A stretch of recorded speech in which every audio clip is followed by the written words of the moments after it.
नोएडा बवाल से जुड़ी बड़ी खबर। यूपी एसटीएफ ने हिंसा के मेन मास्टरमाइंड में से एक को गिरफ्तार किया। एसटीएफ की नोएडा यूनिट ने आदित्य आनंद को तमिलनाडु से गिरफ्तार किया।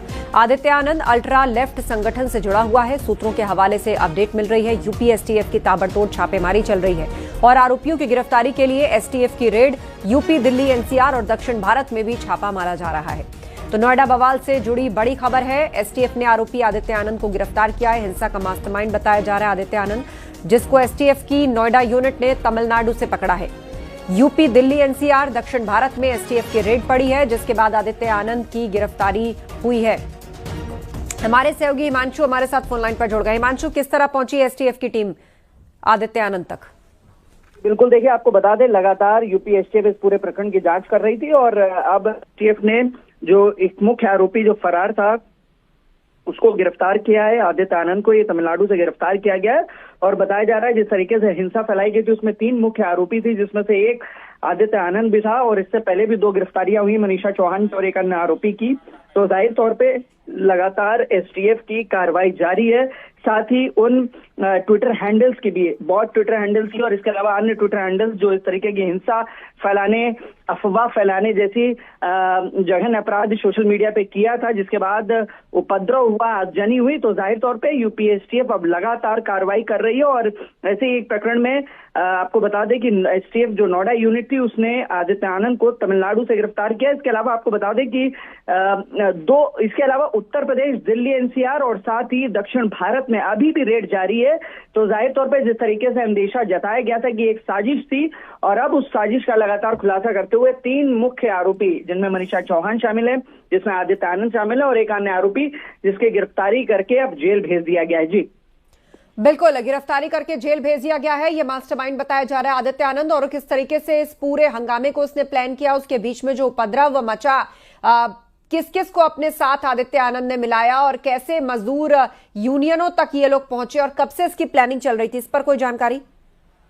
बिल्कुल, देखिए आपको बता दें कि जाहिर तौर पे एक इशारा किया गया था और जब गौतम बुद्ध नगर पुलिस कमिश्नर ने हाल ही में एक प्रेस कॉन्फ्रेंस की थी उसमें भी स्पष्ट किया था कि आगजनी से पहले इन तीनों लोगों की उपस्थिति नोएडा में थी और उसके बाद, चूंकि आपको बता दें कि आगजनी और जब हिंसक प्रवर्तन हुआ वो 13 तारीख से हुआ था, एक दिन पूर्व सभी चीजें शांत हो गई थी और ऐसे में बताया गया कि इनके द्वारा लगातार अफवाह भरे मैसेजेस व्हाट्सएप ग्रुप पे जोड़कर लोगों को हिंसक प्रवृत्ति के लिए उकसाना, इसके अलावा आपको बता दें कि अपनी मांगों को लेकर तोड़फोड़ करना, इस तरीके के मैसेजेस दिए गए थे। तो जाहिर तौर पे एक अंदेशा था और उसी ओर कार्रवाई भी की गई। अब 3 लोगों की गिरफ्तारी, कुल अब तक 64 गिरफ्तारियां हो चुकी हैं। 63 पूर्व में हुई थी, एक गिरफ्तारी आदित्य आनंद की अगर मिला दे तो 64 गिरफ्तारियां हो गई, जिसमें 3 मुख्य आरोपी थे जो मास्टरमाइंड थे, उनकी गिरफ्तारी कर ली गई है और एक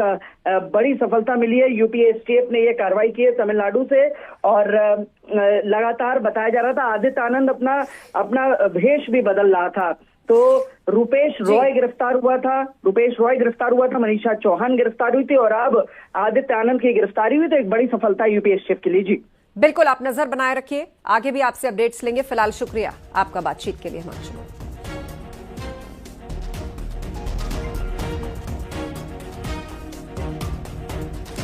लोकसभा में बिल गिरने पर बीजेपी ने विपक्ष पर निशाना साधा। गृह मंत्री अमित शाह ने कहा कि महिलाएं विपक्ष को सबक सिखाएंगी।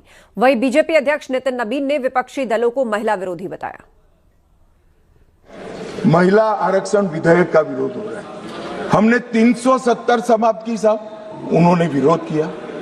राम मंदिर बनाया, विरोध किया। सीएए लाए, विरोध किया। ट्रिपल तलाक समाप्त किया, विरोध किया।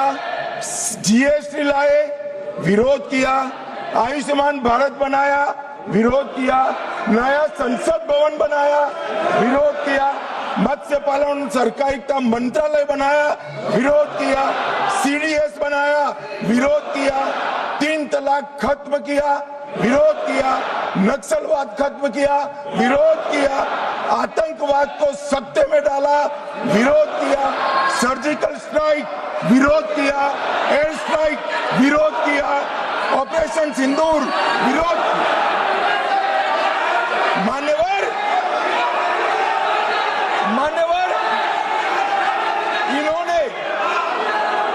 अच्छे बुरे सोचे बगैर नरेंद्र मोदी जी जो कर रहे हैं इसका विरोध करने का ठान लिया।